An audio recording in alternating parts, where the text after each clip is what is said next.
Friends, Lily an alcoholic, sober today only by the grace of God and strength I received from this wonderful fellowship, and very, very grateful to be here. I thank your group for inviting me today to share my story here, and uh, welcome any newcomers who have come today. Some 3 months is great. I heard somebody sharing that today was their 3 months. That is awesome. Congratulations, and keep coming back, because this is the right place, and life changes. Life changes so much for the better. So just keep coming back. Don't give up before the miracle happens. Miracle happens every day. So with that, actually, I was hearing the topic release from fear, and I'll just share a line about that before I go on to my topic of higher power.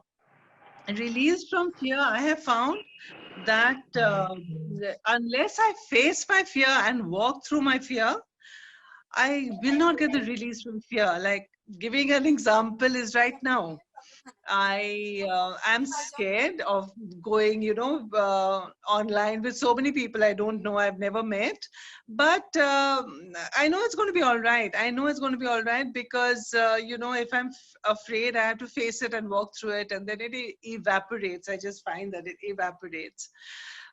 Before starting my story, also, I want to just share that.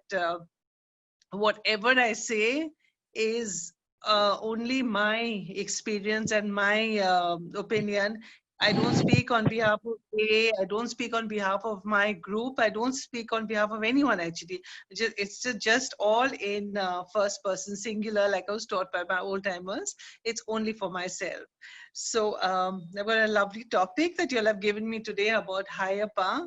And today, if I can say that what is the singular most important fact in my life, I will definitely have to say that, having my higher power in my life is uh, so huge. But it wasn't always like that, of course. I came to the fellowship, and I came to the fellowship. I came just like the rest of us, beaten, defeated by alcohol. I had tried everything within my power to give it up, but it never worked. It just didn't work. And time after time, I would try, something new, some different approach, going away, promising, swearing, praying. Nothing worked. So I came here. I got the message of AA via a magazine, and I went to the service center. I went to the service center alone, and I was told about the meetings. And that's how it worked. That I would have to go to the meetings very regularly. Of course, I made 100,000 excuses. I can't go to the meetings regularly. I have children. I have this. I have that. It's so far. It was far. It was far from my house, but. I went nevertheless to the service center because I was desperate. By that time, I was desperate to get away. I didn't want to drink again. So I went to the service center. Next day, I went for my first meeting, and this was in a place again very far from my house. But I said, no, I'll go for the meeting. I went for the meeting, and I liked it. Actually, I went. I saw that there were people very much like myself, all men, but it, it it didn't repulse me, or I didn't think for a minute that I won't come back. Oh my God, they're only men. No, I heard the sharings, and the sharings touched my heart right from the first meeting. The sharings touched my heart because uh, they were kind of speaking my language. They were speaking about all the things I had thought nobody would understand.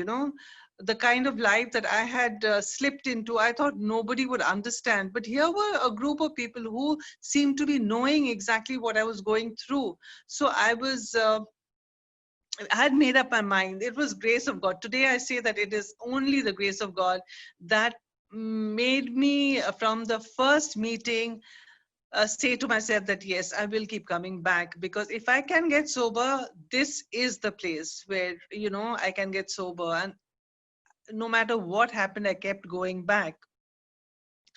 They told me that, oh, you have to do the steps, you have to come to meetings, you have to talk to people. So I talked, bug. I was lonely, it isolates you. Your drinking isolates you. And the last couple of years, There was really nobody I wanted to talk to, because my friends I didn't want to talk to in case they found out that I was drinking. My family didn't want to really talk to me, especially when I was drinking, because they were so fed up of me. And I was hiding, didn't want people to, find me out. So when I came and I found people like myself who understood, I went on overboard, telephonitis. People in my family said I had telephonitis. I used to speak, chat all the time, go to meetings all the time, dress up and go to meetings. And I was loving it all. Steps also, okay, I was reading the steps, I was reading the preambles. I knew there was a big book which I was leafing through, not really reading it, but leafing through it and liking all of that. But friends, I couldn't stay sober. I couldn't stay sober on all the fellowshipping in the world, on all the meetings in the world with, I couldn't stay sober because they said that you don't have the power to stay sober. Your defense must come from a power greater than yourself. Until that happens, you can come to all the meetings, you can talk to as many old timers as you want, but as long as you don't get in touch with a power greater than yourself, which can keep you sober, it's not going to work. And because I was slipping, because I was picking up the drink, because I was so scared that if A didn't work now, I had nowhere else to go, that I was willing. But then came the crucial question that what on earth was I going to find that power? Okay, you all told me that A told me that I needed a power which would keep me sober, but where on earth was I going to find that power? Which leads me to a story. I'm going to tell you a story.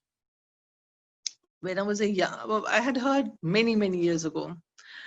So there's this little boy, and he is given, one man comes and gives him a lamp, a magic lamp, and says, you keep this lamp. This lamp is yours, you keep this lamp. And for one day, he's excited about it and all that. Then he keeps it away in the corner of a room and forgets all about it. About a week, 10 days later, he sees that in the corner of the room and he sees that's gathering dust. He doesn't like it. One lamp, what's he going to do with? So he takes it, bundles it up in paper, ties a cloth around it and throws it away in the garden. He's like, I don't need lamps and all. What am I going to do? I'm going to play with lamps or what? He throws it away in the garden. The corner of a garden, he goes and throws it away and forgets all about it. Then he grows up and, he's going through life. But life is very hard for him. Life has really become very hard for him, and he just doesn't, his work is not going well. Finances are in a mess. His relationships are all crumbling and falling apart. Very miserable, very unhappy with life. When he meets the guy who gave him the lamp in the first place, and that man comes and asks him that, and he tells that man that, I'm going through a very tough life. My life is very tough and nothing seems to be working out. And he looks at him and says, where's the lamp that I gave you? What do you do with the lamp? Hey, lamp? What lamp? You didn't give me any lamp. I forgot. I have lost it. So he said, remember, I gave you a lamp. And I told you it was a magic lamp. So what have you done with it? He says, I don't know. Okay, let's go to the garden. Let's look for it. I threw it away somewhere in the garden. Let's go and look for it. So he looks all over, digs the garden and finds the lamp. So he says, yeah, this dirty, filthy lamp you're saying is it's a magic lamp. So he says, but you have to clean that lamp, no? How will the magic work unless you clean the lamp? So he said, okay. So he takes a cloth and he cleans the lamp and he cleans the lamp and he cleans the lamp and he says that, is it okay now? So he says, the friend says, let me see. He says, yeah, it's quite clean, but you have to clean more. Then he takes out the paper, he takes out the cloth and all, throws it away.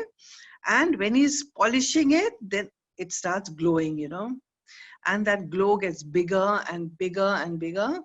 And that glow actually, that is the magic lamp, because it can direct that man, it can tell that man what to do, it can show the man the way, it can make the man's life come together again. And why I'm telling you this story, friends, is because my life was like that. My life was like that. I had not much idea about God or what God was, because I was born to a Hindu household and I went to a convent school. So between myriad religions and different structured religions that they were being followed in my house and school, it was a hodgepodge. And somebody told me that God is truth and God is love, and God is good. So I put that somewhere inside myself, the great reality somewhere inside myself, forgot about it. And through my life, what I was doing, I was putting, and every time I was unkind, it was a layer of dirt. Every time I cheated, it was a layer of dirt. Every time I did something my conscience was telling me and I did the opposite, there was another layer of dirt. When I was drinking, a lot of dirt got into it. My drinking, alcoholism may be a disease. And a lot of the things which I did was a result of my disease. A lot of the bad things I did today, I realized was a result of my disease. But the action that I did put layers of dirt, put layers of dirt. That accumulated. Just because I didn't know what I was doing and I didn't know why I was doing it, and because I did it because I had a disease, didn't excuse me. Didn't excuse that light from going more and more deeper till it was lost, absolutely lost. And then that's how that spark, that goodness, that truth that I was told about got hidden, and I had no idea where it was. So when I came, and I was slipping and sliding, then my old timer said that, look, you have to do your steps. You have to do your steps. And for me, the steps was dredging fearlessly, thoroughly dredging inside, taking out all that muck that I had put in myself and finding whatever that light was that was inside me and that is inside each and every one of us. So first and foremost, the 1, 2, and 3 steps, 1, 2, and 3 is deciding whether I'm sorry, I've lost a bit of the track there. So, hmm? Yeah. So, I was still on the story, and I've come to my, related to myself. So yeah, I lost a bit of the track there. I'm sorry. So that is what got me into the steps. That's when I decided that that without the steps, I was not going to be staying sober. So 1, 2, and 3 is deciding that I was going to do the rest of the work that that was required of me. I had to take a sponsor, and 4, 5 was taking out all the muck that was inside of me and putting it, sharing it with somebody else. 6 and 7 was literally telling myself that I don't want to live that way again, not even one day again, and being willing to make amends to all the people that I had hurt. I had hurt in the process of my, on all that I did. And once I got through to steps 8 and 9, I could actually see that there was something inside me that whatever it was that had hidden deep inside me came up. Like, if there is one candle and if there's a very dark room, that one candle can dispel the darkness. And so with doing the 6th step, whatever it was inside, that light that was inside me did shine. With that I could sort of come to terms at ease with myself and the rest of the world, with the people around me. 4 and 5 really put me at ease with myself, and 8 and 9 put me at ease with everybody around me. And this is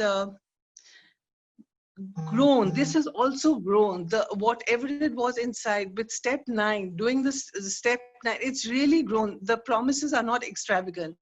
You know, they come true for each one of us, and really you can handle situations that really used to baffle me before. I can talk to people. Relationships that used to bother me have become so much better. Financial, I used to be so financially insecure, and you know, that leaves you, that has left me. And I feel now that I have a place in this world. I'm not a bit better than anyone else, but I'm not a bit worse either, because that same spark that is inside of me pervades the universe. It is in every single person, every single tree, and every single bird, and in the sun, the moon, everything. It pervades. It's so huge. And where's bad self-esteem? Where? I used to suffer from low self-esteem. I used to suffer from low self-worth. How can I, the emperor of the universe, the galaxy, is my father. He is the one who presides over us all, the father of light that who presides over us all. You know, those things left me. That so you know, with all of that, it really put me on a different footing in how I handle myself and those you know, in my interpersonal relationships with people around me. And it was an infinitely better plane, because I always had my higher power. My thinking was directed now from a very self-centered person.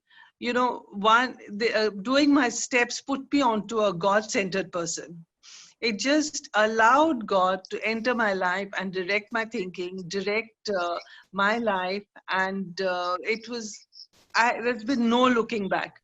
There's been absolutely no looking back since. But of course, it didn't end with with the ninth step. It went much further, you know, because this uh, practice, whatever, it would not, it would only last for the 24 hours. So the 10th and the 11th, where I had to enlarge my spiritual life by staying in touch with my power. It happens very easily, you know, it happens very easily. And there's a reading that when God seems far away, who moved? God was there in the beginning, and God will be there in the ending. He has no beginning, he has no ending. So when God seems far, the connection seems lost. Who's moved? I've moved. I put again layers and layers of dirt back on the light, so I can't see it anymore. But allows you every day to take stock of yourself, find out where I've gone wrong, say my sorries, and come back on track. And this power has grown and grown and become so big that miracles seem commonplace. It seems like a commonplace thing. Miracles happen, you know, like before it used to seem funny, but now it seems quite okay. I want to share what happened to me very recently during the lockdown period.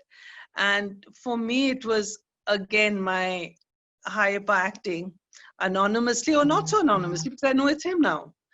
So I have been blessed with a beautiful grandson. And in Chicago, I had gone for his birth in February. While I was there, corona scare came up, and coronavirus, and what is going to happen. And you know, I was hearing all kinds of, it was buzzing about planes not being international borders being sealed, and how was I going to come back to Calcutta, because I'd already stayed there for 6 weeks in Chicago, and I had to come back. My work was here and everything, so I had to come back, you know.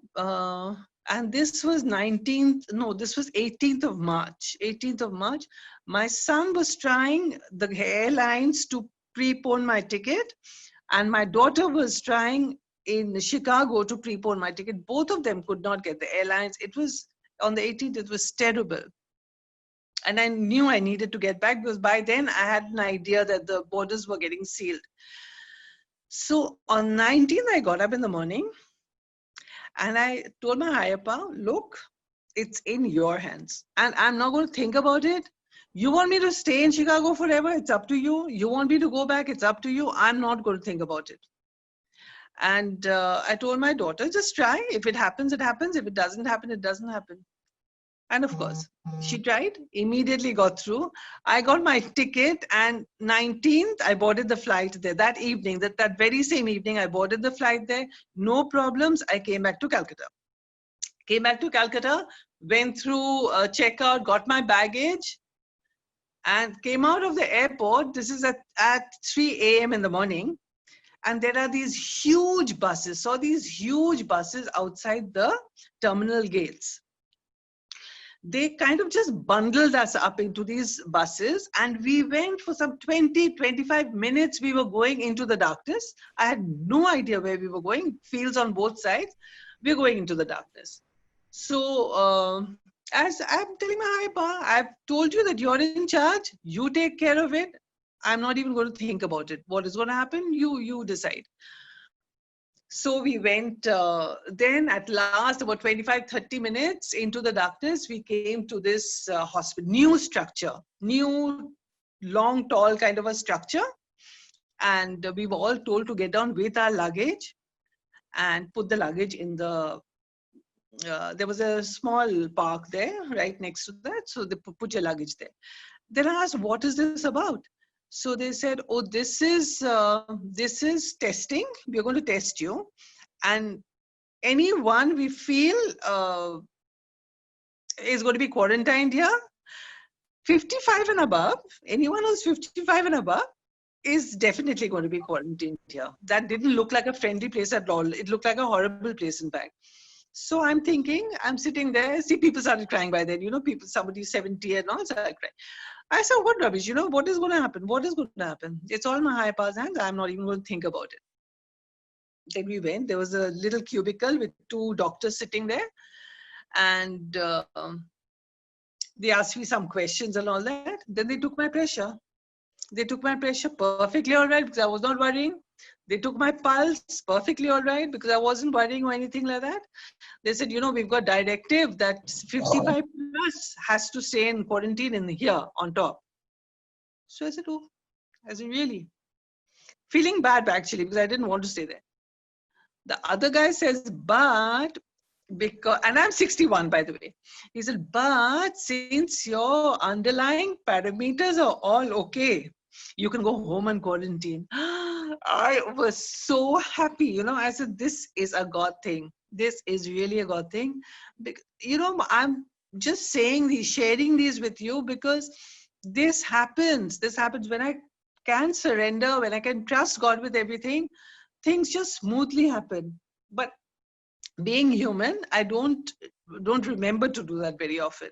I don't remember to do that very often, which is why I have all the problems in my life. But by and large, you know, whenever I do remember to hand over, to give it over to my higher power, things work out. And even the changes in me, you know, on doing my steps, I realized how many character defects I had, which actually led, you know, the selfishness, self-centeredness, which which led to the fears, the abnormal fears, the unreasonable fears, the resentments, the anger, the jealousy, all the emotional baggage that I had, especially anger, you know, the shouting, the anger. And I was told here, Ide, that, you know, whenever you're angry, there is something wrong with you. No matter what the other person has done, if you're angry, there is something wrong with you.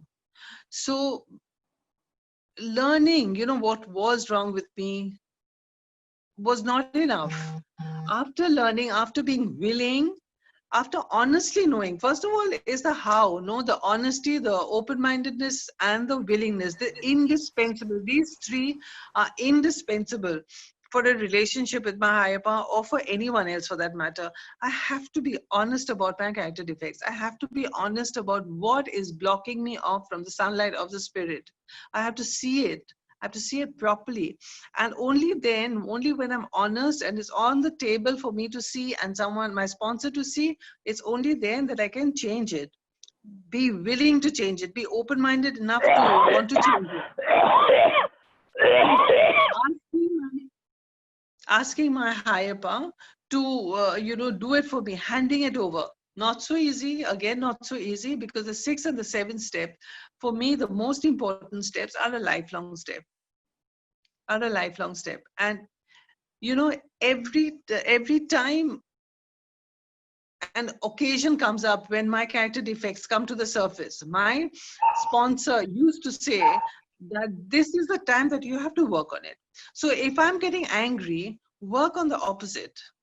Or if you've already got angry, realize that you've got angry, make your amends, and next time don't do it. So this is your chance. God is giving you a chance. God can't do everything himself. He can't just because he took the drinking problem right out of me, lock, stock, and barrel, doesn't mean that he's going to do everything for me. I have to work too, right? So 6 and 7 is lifetime work. 6 and 7 is every time there is a problem, every time there is a character defect which comes up like a snake, I have to deal with it. I have to deal with it and overcome it. It's much better now. It's much better now. And as I keep working the steps, as I keep indispensable to working the steps is, of course, the 12th step, which is the most important in terms of spreading keeping, having a light within me and keeping it to myself is not enough. The more I spread of that light, the brighter it grows. So the more I reach out to alcoholics, the more I'm in service, better I feel.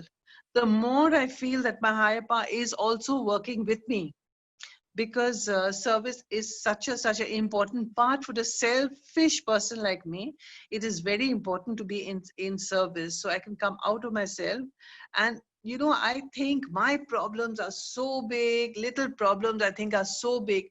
As soon as I reach out and I ask find out about another person's problems, I see that actually it brings my own problems to perspective. And usually by the time I'm talking to somebody else, I've forgotten also what my problems are about. So these are all multiple pronged. Every line that the big book has written all about this AA program is multiple pronged to help me to get working with me, not me alone, but that would be a mess. But sponsors, old timers working with me, and getting the connection with my higher power better. I always think before that God was not interested. God had so much to do. God was not interested. It was first of all, it was a punishing God. Otherwise, why would God give so much suffering? Lot of times to children, to people who didn't deserve it. So my idea of God was, okay, somebody up in the skies, somebody not very interested in us. But okay, there. I know it's never that I disbelieved in God. A taught me that, A told me to choose my own God, my own conception of God. But what I've found out, my experience has been that far from not being interested in me, I think I'm very central. That kind of unconditional love is what I crave from human beings, but never got.